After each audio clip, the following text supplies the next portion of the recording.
California, Mr. Rohrabacher. Thank you very much, Mr. Chairman. And let me just note that this is a very unique way of approaching achieving a goal that we're looking at today. And usually in the past, we've seen either one contractor or the government itself trying to be the contractor and to accomplish a mission. And what we have are two terrific companies, Boeing and SpaceX, which are providing us a new way of perhaps accomplishing our space goals. And this is the first time I know that we've actually had this type of competition.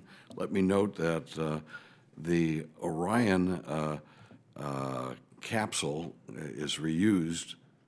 Boeing has designed this to be reused. Is that correct? The Starliner capsule, yes, sir. Okay. And on the other hand, SpaceX is trying to reuse their launch vehicle.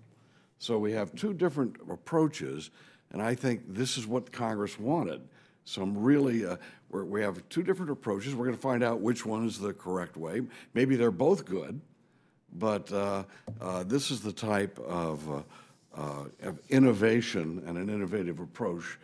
I do take it that we have saved money. Is that correct, Mr. Gerstenmaier? Yes. So even with two companies and this new approach, we've saved money. However, let me note that the companies are operating under some real burden, and that is not their burden, but I understand that the budget that they've been operating on, that Congress has failed to fully fund this project that they have said they needed so much money. Is that correct, Mr. Gerstenmaier? Initially, we had some startup problems with funding, but once those problems have been behind us, we've received the funding that we've requested each year for the Commercial Crew Program. Right. Yeah, I noted that when it first started, we got 64% of the funding, and that was 2011, 2012, 47% of the funding what was requested was actually allocated, and then later on we have some, at least Congress being more responsible in trying to meet our responsibilities. So this program has saved money. We've got different approaches that are now being proven, and so it looks like the program is going along as we thought it would, even though there have been glitches, but there are glitches in the development of any new technology. Let me note that. Ms. Chaplain, do you have confidence that this was the right approach for NASA to take? I think in taking this approach, NASA definitely learned some lessons from the past.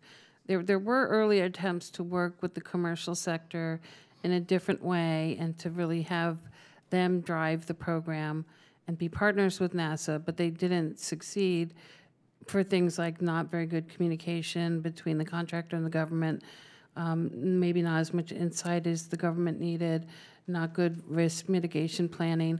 And in this case, NASA, I believe, took all those measures for Commercial Crew and the COTS program, and even learned from the COTS program for Commercial Crew to avoid those past mistakes. So for a program like this that's trying to do business differently, they've instituted. So do you still have confidence that we should have taken this approach?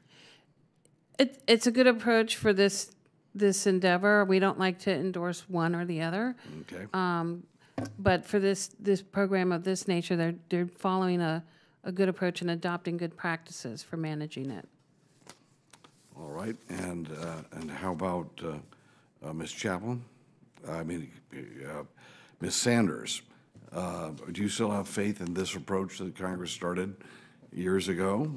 And by the way, when you don't fund a program by what is guesstimated for the need of the program, doesn't that also increase the risks that people take? Yes, it does, and that can be a problem. I believe that this was an interesting new way to do this.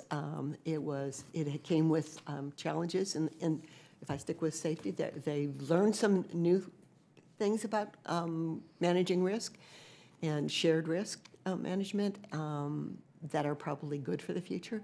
They had to learn some new things because it wasn't the way it was done in the past. I think, by and large, it bodes well for the future. So do you still have faith in I have this faith. approach? Well, thank you very much. And Mr. Chairman, let's just note that with this type of, as we move forward now, developing this program, we still face major challenges for things like space debris and how that will, even if they do their job perfectly, they may be in jeopardy with the space debris that challenges our entire approach to space. So thank you very much, Mr. Chairman. Thank you.